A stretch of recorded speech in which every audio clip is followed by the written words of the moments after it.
నిన్ను బాధల్లో వదిలేసే దేవుడు కాదు ఆయన. కష్టాల్లో నిన్ను పట్టించుకోని ప్రభువు కాదు ఆయన. నీ బలహీనతల యందు నీతో సహానుభావము కలవాడాయన. ఆయన నువ్వు ఏదో కొత్త భూమి మీద బతకట్లా. ఆయన ఏ భూమిని తయారు చేశాడో ఆ భూమి మీద బతుకుతున్నావు. ఆయనకు తెలియని కొత్త ప్రపంచంలో నువ్వు లేవు. ఆయన సృష్టించిన ప్రపంచంలో ఉన్నావు నువ్వు. నీకు ఇంకా తెలియవలసిన విషయం ఏమిటంటే, తాను కలుగజేసి నీ భూమి మీద తాను అడుగు పెట్టి ఇక్కడ వాతావరణాన్ని రుచి చూసి వెళ్ళాడు.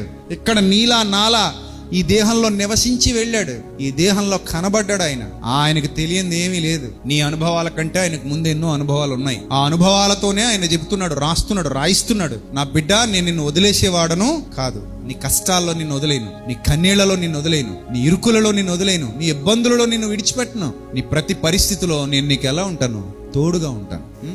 అదే ఒక పాటలో, ఉన్నావు నీవు నాకు తోడుగా,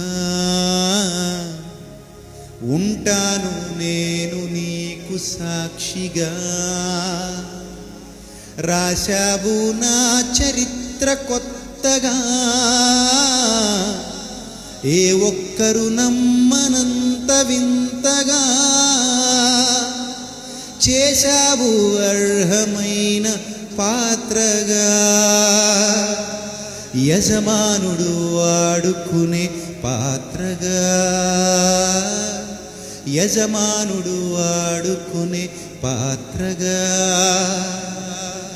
ఉన్నావు నీవు నాకు తోడుగా,